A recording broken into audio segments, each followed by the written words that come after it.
புத்தூர் நாடு 4 கரை. முதல் கரையான பின்னத்தேவர் வம்சாவளிகள். மேலூருக்கருகில் நரசிங்கம்பட்டியிலிருந்து வெள்ளை பின்னத்தேவர் தன் மனைவி சின்னக்காளுடன் பிரமலை நாட்டிலுள்ள அனுப்பப்பட்டிக்கு வந்தார். அவர் அங்கு இறந்துவிடவே சின்னக்காள் தன் 2 மகன்கள் பெரிய பின்னத்தேவரையும் சின்ன பின்னத்தேவரையும் அழைத்துக் கொண்டு நல்லுத்தேவன் பட்டியில் குடியமர்ந்தார். பெரிய பின்னத்தேவருக்கு உடையாத்தேவன் உலகாத்தேவன் என்ற 2 பிள்ளைகள்.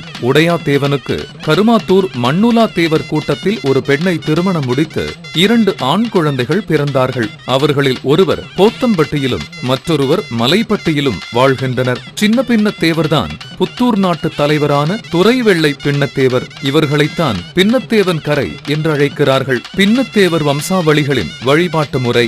இவர்கள் போத்தம்பட்டி புன்னூர் ஐயனார் என்கிற ஐயங்கோயிலை குலக்கோவிலாக வழிபடுகின்றனர். இக்கோவில் உசிலம்பட்டி பேரையூர் ரோட்டில் நல்லுத்தேவன் பட்டிக்கு அருகில் பண்ணைப்பட்டி கம்மாய்க்கரைக்கு கிழக்கில் அமைந்துள்ளது. போத்தம்பட்டி மலைப்பட்டி உடையாத்தேவர் வம்சத்தவர்கள் மட்டும் போத்தம்பட்டியில் உள்ள ஒச்சாண்டம்மனை வழிபட்டு விட்டுத்தான் ஐயங்கோவிலுக்கு வருவார்கள். போத்தம்பட்டி புன்னூர் ஐயங்கோயில்.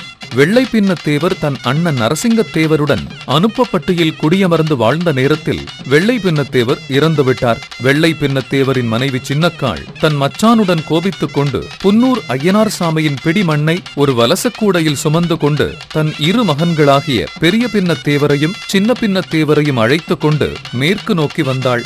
நீண்ட தூரம் நடந்து வந்ததால் களைப்படைந்து ஓய்வெடுக்க கொண்டு வந்த வலசக்கூடையை நல்லுத்தேவன் பட்டி அருகில் உள்ள பண்ணைப்பட்டி கண்மாய்க்கு கிழக்கில் ஒரு ஆலமரத்தடியில் இறக்கி வைத்தாள். சிறிது நேர ஓய்வுக்கு பின் கூடையை தூக்கிய போது அவளால் அக்கூடையை தூக்க முடியவில்லை. தான் கொண்டு வந்த சாமி இங்கேயே குடிகொண்டு விட்டதாக கருதி அங்கேயே தங்கிவிட்டாள். பின்பு பெரிய பின்னத்தேவருக்கு கிழக்கு பகுதியையும் சின்ன பின்னத்தேவருக்கு மேற்கு பகுதியையும் பகிர்ந்து தந்தாள். பெரிய பின்னத்தேவருக்கு உடையாத்தேவன் உலகாத்தேவன் என்ற 2 பிள்ளைகள் இருந்தனர். மூத்தவர் உடையாத்தேவருக்கு கருமாத்தூர் ஒச்சாண்டம்மனை வழிபடுகின்ற மண்ணுலா தேவர் 6 தேவர் வம்சத்தில் ஒரு பெண்ணை திருமணம் முடித்தார். அவர்களுக்கு நீண்ட காலமாக பிள்ளைகள் இல்லை.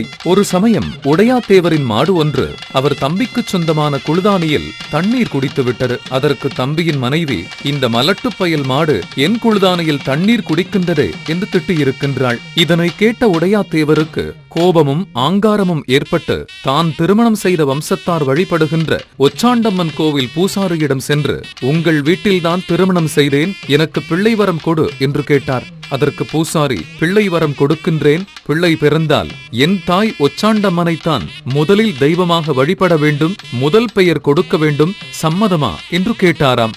உடையாத்தேவரும் சம்மதம் என்று சொன்னார். பூசாரி கோவில் பிடிமண் கொடுத்து போய் வா என சொல்லி அனுப்பி வைத்தாராம். அதன் பிறகு உடையாத்தேவருக்கு 2 ஆண் பிள்ளைகள் பிறந்தன. பூசாரி சொன்னது போல் போத்தம்பட்டியில் ஒச்சாண்டம்மன் கோவில் கட்டி அன்று முதல் இன்று வரை போத்தம்பட்டியிலும் மலைப்பட்டியிலும் வாழ்கின்ற உடையாத்தேவர் வம்சம் முதலில் ஒச்சாண்டம்மனை வழிபட்டு விட்டுத்தான் நல்லுத்தேவன் பட்டி கண்மாய்க்கரை அருகிலுள்ள ஐயங்கோவிலுக்கு வருகின்றனர். சின்ன பின்னத்தேவர் என்ற வெள்ளை பின்னத்தேவர் நீர்வளம் நிலவளம் மழைவளம் மிக்க பகுதியில் பெரிய நிலக்கிழாராக வாழ்ந்து அனைவராலும் துரை வெள்ளை பின்னத்தேவர் என்று அழைக்கப்பட்டார்.